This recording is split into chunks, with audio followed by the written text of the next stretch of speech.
আসসালামু আলাইকুম, সকলকে স্বাগতম নতুন আরেকটি ভিডিওতে। আজকে আমরা পার্টিসিপল নিয়ে আলোচনা করব। ইংরেজিতে পার্টিসিপল একটা খুব গুরুত্বপূর্ণ ব্যবহার, যেটা না জানলে আপনি কখনোই কোনো একটা বাক্যকে লং করতে পারবেন না। আজকের এই ভিডিওতে আমরা ভার্বালসের দ্বিতীয় যে পার্ট অর্থাৎ পার্টিসিপলস, এই পার্টিসিপল নিয়ে আজকের এই ভিডিওতে আমরা এ টু জেড অর্থাৎ সম্পূর্ণ ব্যবহার আপনাদেরকে দেখাবো। আশা করি আজকের এই ভিডিও দেখে আপনাদের অনেক উপকার হবে। যদি নতুন হয়ে থাকে অবশ্যই চ্যানেলটি সাবস্ক্রাইব করতে ভুলবেন না। তো চলুন কথা না বাড়িয়ে শুরু করি। পার্টিসিপল বলতে আসলে কি বোঝায়? যে কোনো ওয়ার্ড যখন একই সঙ্গে ভার্ব এবং অ্যাডজেক্টিভের কাজ করে তখন তাকে পার্টিসিপল বলে। অর্থাৎ একটা শব্দ বা ওয়ার্ড ইংরেজির যে শব্দটা একই সাথে ভার্ব এবং অ্যাডজেক্টিভ হিসেবে কাজ করে তখন সেটাকে বলা হয় পার্টিসিপল। এখন ভার্ব কোনগুলো হইতে পারে? Verb V1, V2, V3, V ING form, S by S যুক্ত ভার্ব। এই ভার্বের কোনো একটা ভার্ব ফর্ম হবে এবং সেটা আবার স্ট্রাকচার বা পার্টস অফ স্পিচের নিয়ম অনুসারে আবার অ্যাডজেক্টিভও হতে হবে। অর্থাৎ দুইটা গুণ থাকলে তাকে সে শব্দটিকে আমরা পার্টিসিপল বলতে পারবো। তাহলে চলুন দুইটা উদাহরণ আমরা দেখে নিই। যেমন don't put your hand into boiling water, যে তোমার হাত ফুটন্ত পানিতে রেখো না। এখানে দেখেন ইনটুর পরে বয়েলিং, অর্থাৎ এখানে একটা আইএনজি ফর্ম হয় এবং ভার্ব পাঁচটা ফর্মের মধ্যে একটা হলো আইএনজি ফর্ম। তাহলে এখানে মিলে গেল আমাদের আইএনজি ফর্ম, অর্থাৎ পার্টিসিপলের শর্তের প্রথম শর্ত হলো ভার্ব হতে হবে। তাহলে প্রথম শর্ত মিলল। দ্বিতীয় শর্ত হলো অ্যাডজেক্টিভ হতে হবে। দেখুন তো তারপরে কি লেখা, বয়েলিং ওয়াটার। তাহলে পানি, পানি তো একটা নাউন, আর নাউনের আগে যে শব্দ থাকে সেটা অবশ্যই একটা অ্যাডজেক্টিভ হয়। তাহলে ভার্ব অ্যাডজেক্টিভ মিলার কারণে এটা একটা পার্টিসিপল। দ্বিতীয় উদাহরণটি হলো we should not it rotten eggs, আমাদের পচা ডিম খাওয়া উচিত নয়। দেখুন তো এখানে ইটের পরে রটেন, রটেনের পরে এক্স, এখানে রটেনটা পার্টিসিপল ধরা হয়েছে। কিভাবে? কারণ রটেনটা হলো একটা ভার্ব হিসেবে কাজ করছে আবার অ্যাডজেক্টিভ হিসেবে। দেখুন ইএন, ইডি, ইএস এই জাতীয় শব্দ দিয়ে কিন্তু ভার্ব হয়ে থাকে, অর্থাৎ এটা ভার্বের পাস্ট পার্টিসিপল ফর্ম এবং তার সাথে সাথে এটা আবার অ্যাডজেক্টিভও। যেমন এক্স অর্থাৎ ডিমের আগে অর্থাৎ নাউন, নাউনের আগে যেটা বসে সেটা অ্যাডজেক্টিভ। তাহলে ভার্ব অ্যাডজেক্টিভ হওয়ার কারণে রটেন শব্দটিও একটা পার্টিসিপল। তাহলে আজকের এই ভিডিওতে আমরা এখন মূল টপিকসে ঢুকতে যাচ্ছি, তা হলো পার্টিসিপলের ক্লাসিফিকেশন নিয়ে আলোচনা করব, অর্থাৎ ক্লাসিফিকেশন অফ পার্টিসিপলস। পার্টিসিপল প্রধানত তিন প্রকার, যেমন present participle, past participle, perfect participle. তাহলে প্রথমে আমরা আলোচনা করব প্রেজেন্ট পার্টিসিপল নিয়ে। প্রেজেন্ট পার্টিসিপল আসলে কি? যখন ভার্বের প্রেজেন্ট ফর্মের সাথে আইএনজি যুক্ত হয়ে একই সাথে ভার্ব এবং অ্যাডজেক্টিভের কাজ করে তখন তাকে প্রেজেন্ট পার্টিসিপল বলে।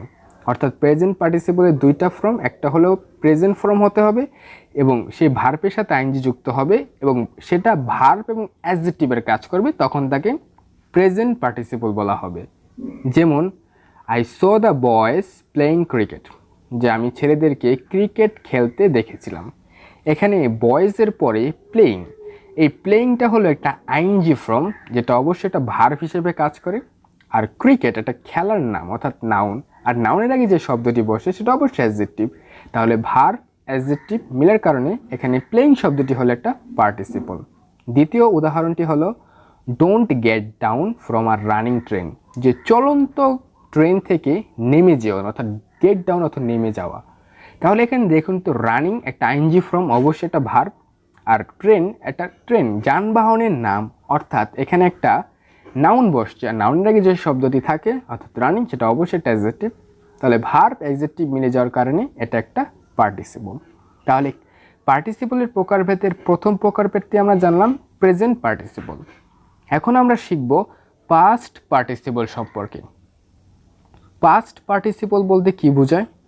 ভার্বের সাথে ডি, ইডি, টি, এনই, ইএন যুক্ত ভার্ব ফর্ম যদি একই সাথে ভার্ব এবং অ্যাডজেক্টিভের কাজ সম্পূর্ণ করে তাকে পার্টিসিপল পাস্ট পার্টিসিপল বলে।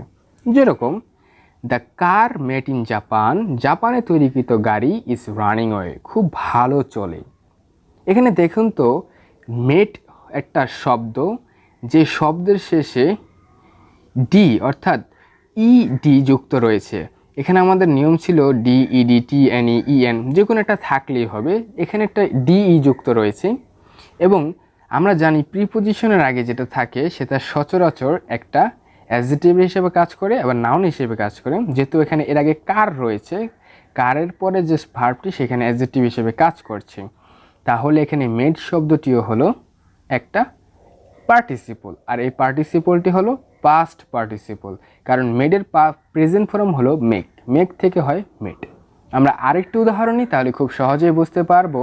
যেমন the television made in USA, অর্থাৎ ইউএসএ যুক্তরাষ্ট্রে তৈরিকৃত টেলিভিশন ওয়ার্কস ওয়েল, যে ভালো চলে।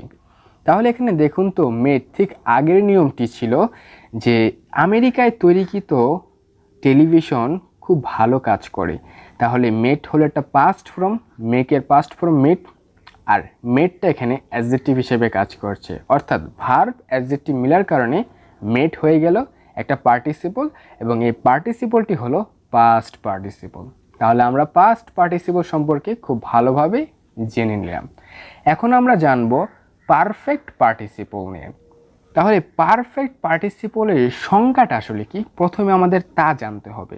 যেমন যখন ভার্বের পাস্ট পার্টিসিপলের পূর্বে হ্যাভিং যুক্ত হয়ে তা একই সাথে ভার্ব ও অ্যাডজেক্টিভের কাজ করে, তখন তাকে পারফেক্ট পার্টিসিপল বলে। তাহলে পারফেক্ট পার্টিসিপল হতে হলে প্রথমে হ্যাভিং থাকতে হবে একটা শব্দ, এবং সেই শব্দের পরে যে ভার্বটি বসবে সে ভার্বটি ভার্ব এবং একই সাথে অ্যাডজেক্টিভ হিসেবে কাজ করতে হবে, আর যদি করে তাহলে সেটাই হবে পারফেক্ট পার্টিসিপল। চলুন আমরা কিছু উদাহরণ নিয়ে আসি। যেমন হ্যাভিং ফিনিশড মাই ওয়ার্ক, আমার কাজ শেষ করেই I went to meet him, আমি তার সাথে দেখা করতে গিয়েছিলাম। এই বাক্যে ফিনিশড শব্দটি পাস্ট পারফেক্ট পার্টিসিপল হিসেবে গণ্য করা হয়। কেন? কারণ ফিনিশড শব্দটির আগে রয়েছে হ্যাভিং, আর পারফেক্ট পার্টিসিপলের শর্ত হলো হ্যাভিং থাকতে হবে, এবং হ্যাভিংয়ের পরে যে শব্দটি থাকবে সেই শব্দটি ভার্ব হতে হবে এবং অ্যাডজেক্টিভ হতে হবে। তাহলে ফিনিশড একটা ভার্ব এবং তার সাথে সাথে এখানে গঠন অনুযায়ী অ্যাডজেক্টিভ হিসেবেও কাজ করছে, তাহলে এখানে ফিনিশ শব্দটি হলো পারফেক্ট পার্টিসিপল। আমরা আরেকটি উদাহরণ নিয়ে আসবো, তা হলো হ্যাভিং রেড দ্য লেটার, চিঠিটি পড়ে I came to know about your health, যে তোমার স্বাস্থ্য সম্পর্কে আমি জানতে এসেছিলাম, যে তোমার সংবাদটি বা তোমার চিঠিটি পড়ে আমি তোমার স্বাস্থ্য সম্পর্কে জানতে এসেছিলাম। এ বাক্যে হ্যাভিং রয়েছে এবং হ্যাভিংয়ের পর একটা শব্দ রয়েছে যেটা হলো রেড। তাহলে রেড অর্থাৎ পাস্ট ফর্ম রেড শব্দটি এখানে ভার্ব হিসেবে ব্যবহার হয়েছে, এবং যেহেতু লেডার একটা নাউনের আগে যেটা বসছে সেটা অ্যাডজেক্টিভ হিসেবেও কাজ করছে, তাহলে রেডটা হলো এখানে পারফেক্ট পার্টিসিপল গঠন অনুযায়ী হয়ে গিয়েছে। এই হলো তিন ধরনের পার্টিসিপল, এই ধরনের তিন ধরনের পার্টিসিপল ব্যবহার। তবে আরেক প্রকার পার্টিসিপলের ব্যবহার হলো, সেটা হলো পার্টিসিপল ফ্রেজ, অর্থাৎ এখানে ফ্রেজ আকারে পার্টিসিপল ব্যবহার হয়ে থাকে। যেরকম আইনজি যুক্ত একটা ভার্ব থাকবে, তারপরে কয়েকটা শব্দ মিলে একটা অর্থ প্রকাশ করবে, সেগুলোকে মূলত বলা হয়ে থাকে পার্টিসিপল ফ্রেজ। এখন কেউ যদি ফ্রেজ সম্পর্কে না জানেন তাহলে অবশ্যই কমেন্টে জানাবেন, আমি পরবর্তীতে ফ্রেজ নিয়ে আলোচনা করব। তাহলে পার্টিসিপল ফ্রেজের উদাহরণটিকে প্রথমে আমরা জেনে নিই।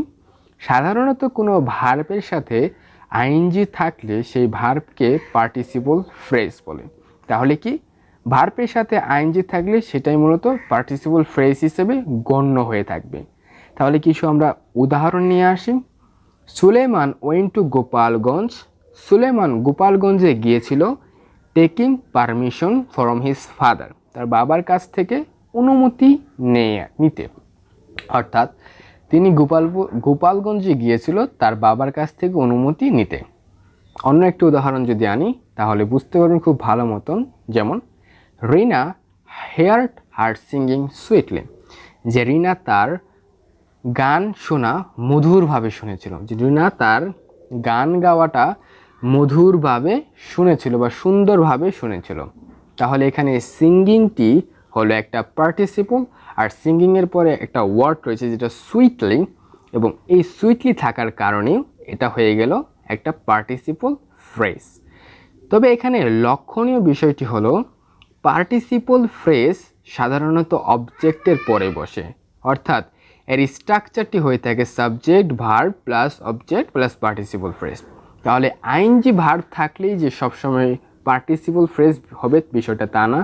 এটা পার্টিসিপল ফ্রেজ তখনই হবে যখন অবজেক্টের পরে একটা ভার্ব, সেটা আইএনজি হবে। এখানে বাক্যে আমরা দেখেছিলাম গোপালগঞ্জ, একটা আইএনজি অবজেক্ট, অবজেক্টের পর টেকিং, এটা একটা পার্টিসিপল ফ্রেজ কারণ অবজেক্টের পরে আইএনজি বসেছে। এবং দেখেছি হার হলো একটা অবজেক্ট, অবজেক্টের পরে সিঙ্গিং বসছে যেটা আইএনজি ফ্রম, এবং তার সাথে সাথে একটা পার্টিসিপল ফ্রেজও ব্যবহার হয়েছে। অর্থাৎ অবজেক্টের পরে যদি ভার্ব থাকে এবং সেই ভার্বটি যদি আইএনজি যুক্ত হয়ে থাকে তাহলে সেটা পার্টিসিপল ফ্রেজ হিসেবে গণ্য হয়ে থাকবে।